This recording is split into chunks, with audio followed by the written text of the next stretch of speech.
5 really simple techniques, simple editing techniques that you can do in your camera and turn those pictures into more pro level pictures, ones that you will be happy to share on social media in a blog post or to show your clients.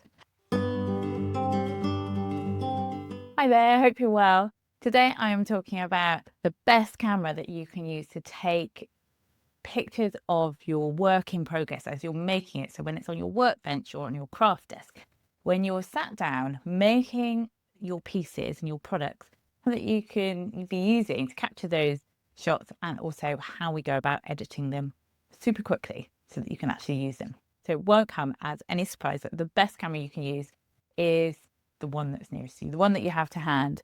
And as much as I hate to say it, it's our phones. We have our phones with us pretty much all the time, as much as I don't particularly want to have it with me all the time. And using your phone is the best camera that you can be using to quickly capture those in progress shots. Or when you see something, you quickly want to record how you've done it. As makers and crafters, when you get in a creative flow, you don't want to have to stop work, dig out a camera and start taking photos. You just want to take a quick snap, and you can do that with your phone. And it's capturing those important in-process photos and images that we can then use in social media, in carousel posts to show how something is being made, or you can present it to clients or to customers. They find it really interesting how something they've bought has come together. When we were younger, I don't know about any other countries, but in the UK, we used to have a program. This is going back to the 70s, so it's quite a long time ago. We used to have a program called Play School, and they would go through the square window or this round window, and it would go inside the factory and show you how something was made. And it was really, really interesting. You just see how things are made. And that curiosity is in everybody. We like to see how something is made. And so if you can capture those shots, I do digress slightly there, but if you can capture those shots of how your work is made, then it will be really interesting for your customers to help you to edit them quickly so that you can use them in more places. So when we've got our cameras and we're taking our photos of our work in progress and of the pieces we're making, sometimes when we look at it, they may not be how we see it in real life. The images may not be as we want them to be, and we think, oh, I'm not going to use it because it doesn't look very good. So I'm going to show you the 5 really simple techniques, simple editing techniques that you can do in your camera. You don't have to download anything. You don't have to take the images off your camera and put them onto a computer. You can do it in your camera, and to turn those pictures into more pro level pictures, ones that you will be happy to share on social media in a blog post or to show your clients. So let's get cracking with that. So these 5 quick editing techniques are cropping, exposure and brightness, color temperature, so whether an image is a bit too yellow, it's too warm, or if it's coming out too bluey and it's cooler. So we're just adjusting that color temperature. I'm also going to look at the highlights and the shadows if you need to make any adjustments there. And then finally, the sharpness and the details of the image. All in all, these editing techniques, these little steps in your editing, should take you 2 minutes. They really won't take very long at all. So you'll be able to take the photos, and you can either edit, if you have to take something quickly and edit it there and then, you can do it really quickly, or just save them up and edit them all in one go at a later date on your phone, or edit them after you've finished the piece that you're working on. It only takes a couple of minutes and it's super easy. And so I just want to talk you through my steps that I take and my processes that I go through. So I'm going to connect my phone and talk you through the apps I use and exactly the steps I go through to turn the images that I take on my phone, which aren't always looking that brilliant, into something a little bit more pro level. So there's a couple of shots that I took this morning. On the left hand side is the original from my phone, and on the right hand side are the ones I've done a quick edit on. And you can just see the differences just through simple things with cropping, color temperature. Tend not to add too much sharpness, but I do add a little bit. if needed. And so there's just a few steps. So you can practice with your own images, get that work out there. So I'll see you in a second inside here. So when you're coming to edit your photos, you can use, there's lots of different photo editing apps that you can use.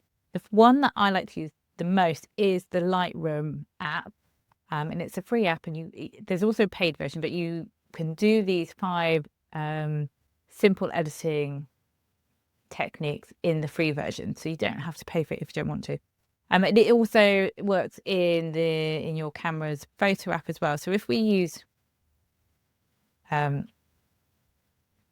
Apple Photos app in my camera, and then it will go and select the photo that you've taken. So I took a couple this morning, which we're going to pull up.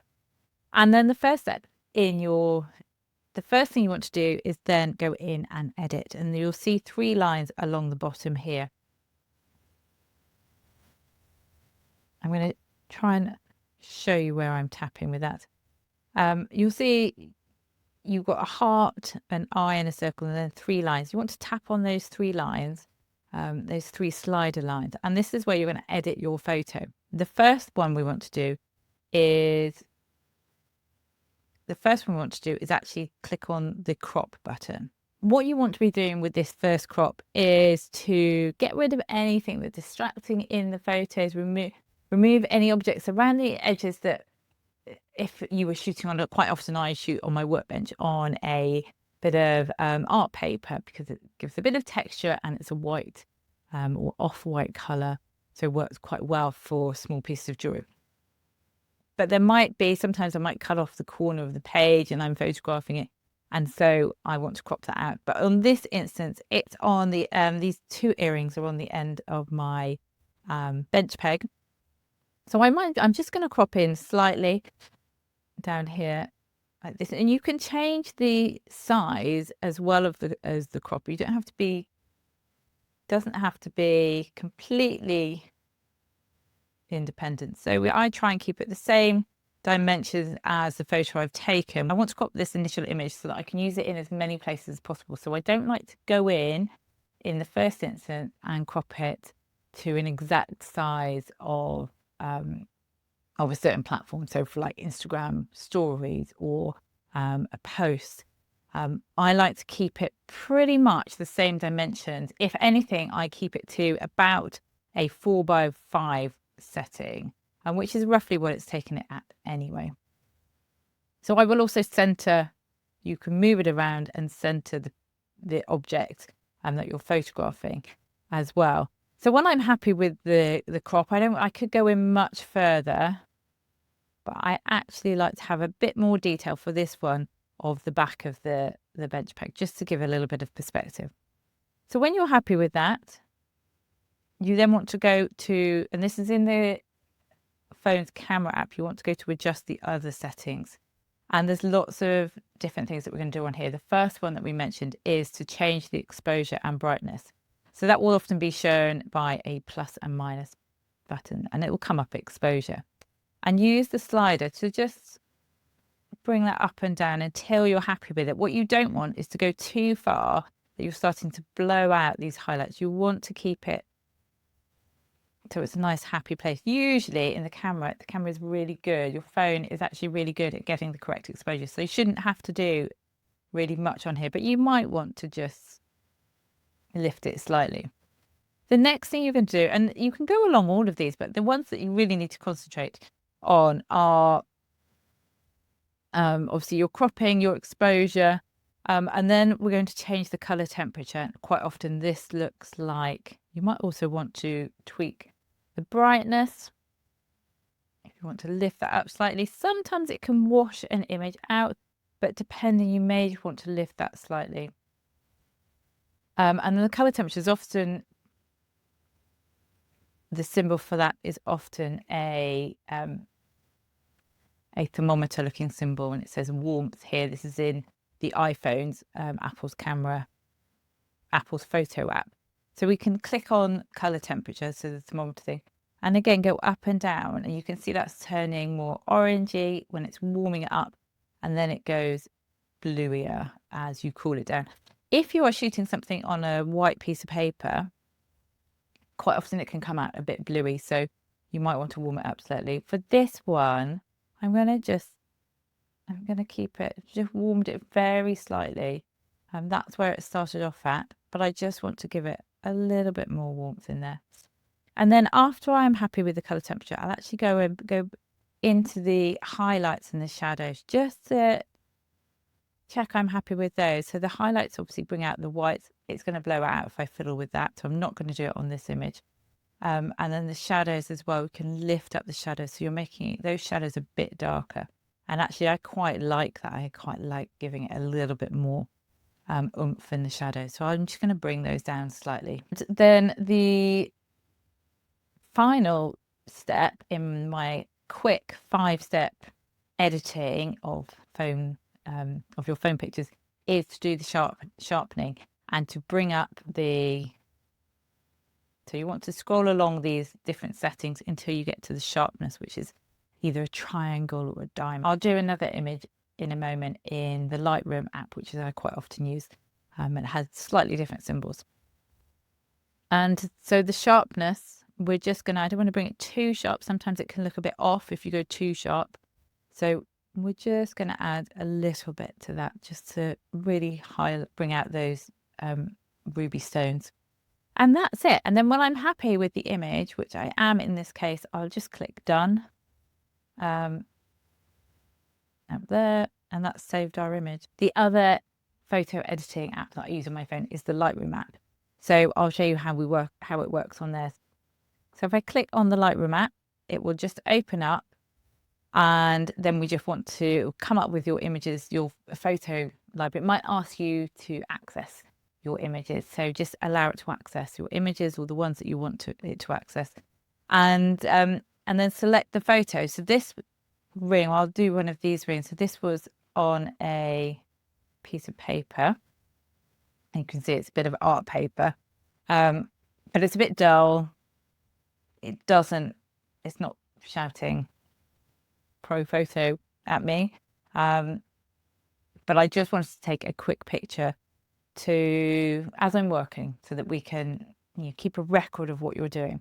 So again, once you've selected the picture, you'll see along the bottom here you've got lots of different settings you can use, and we're going to start off with this crop one again, which is this square slightly with the 2 little arrows next to it. So we click on there.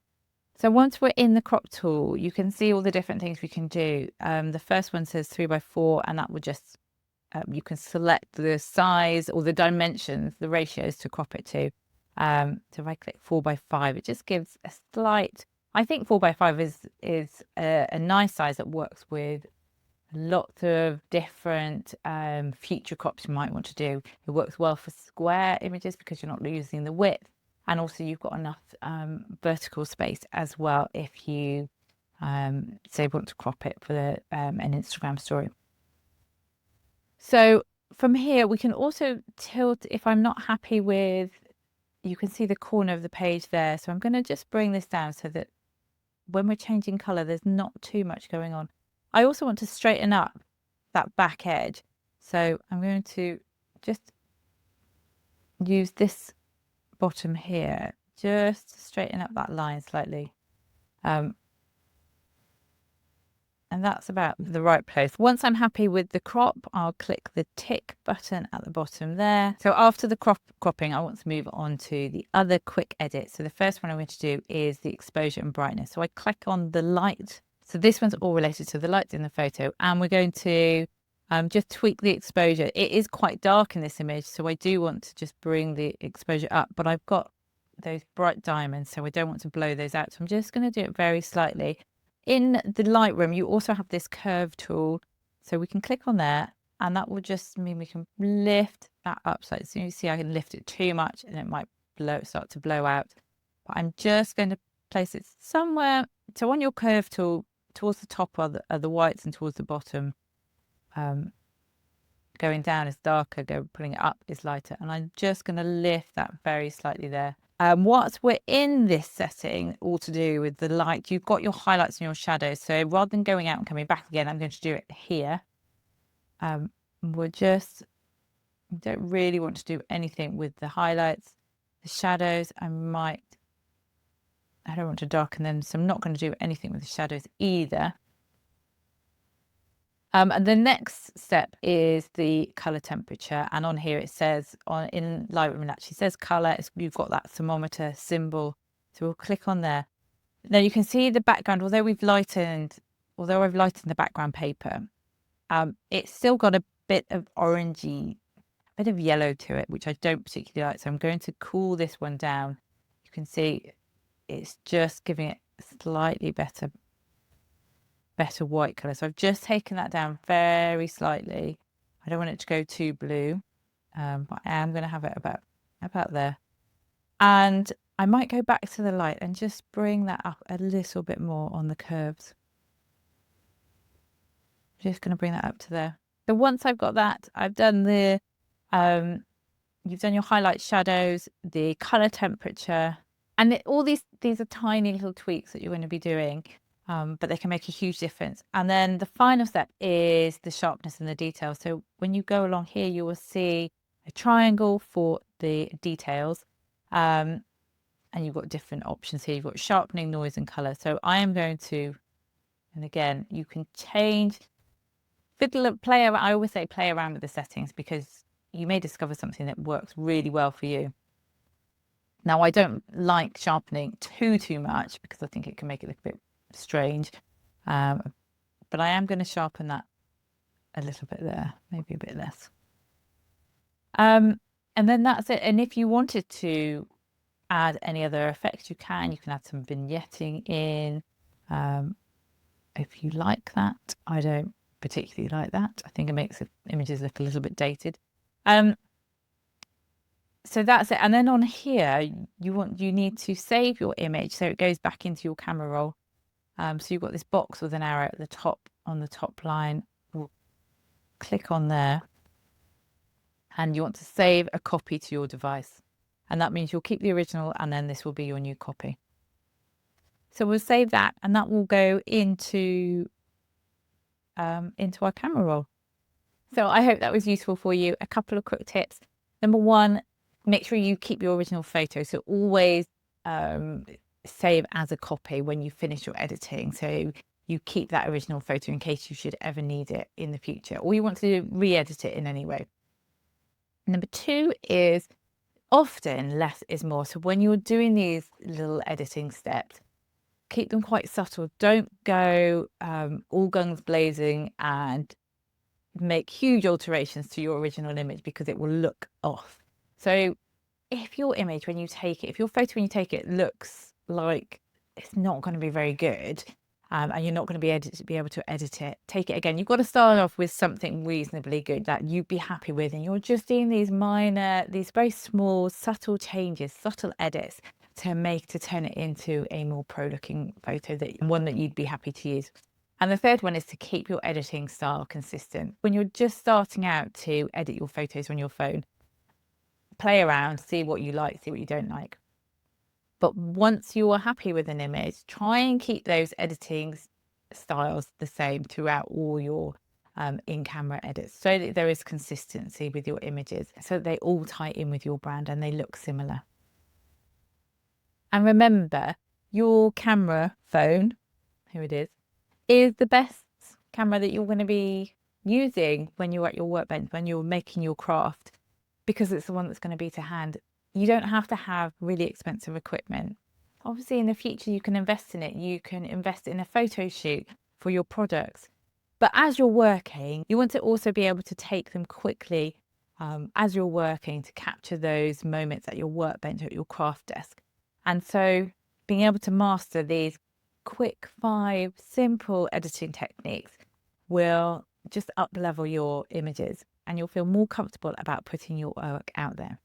If you found this useful and helpful, please do hit subscribe and there'll be lots more tips and techniques for building your craft business on the channel. I will also be putting together a video on the kit that I use to take photographs of my work as well, because I think the imagery is so important for your business.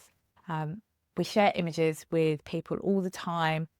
It's how we first connect with something So it's so important to get the imagery right, and you don't need to be spending huge amounts of money. If you can get your photography dialed in and get consistency in your images dialed in, then you will see a benefit to growing your business. You will see benefits that come back to you, people recognizing your work and wanting to buy from you more. So it's all really useful skills to nail down.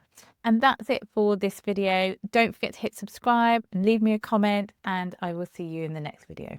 Take care.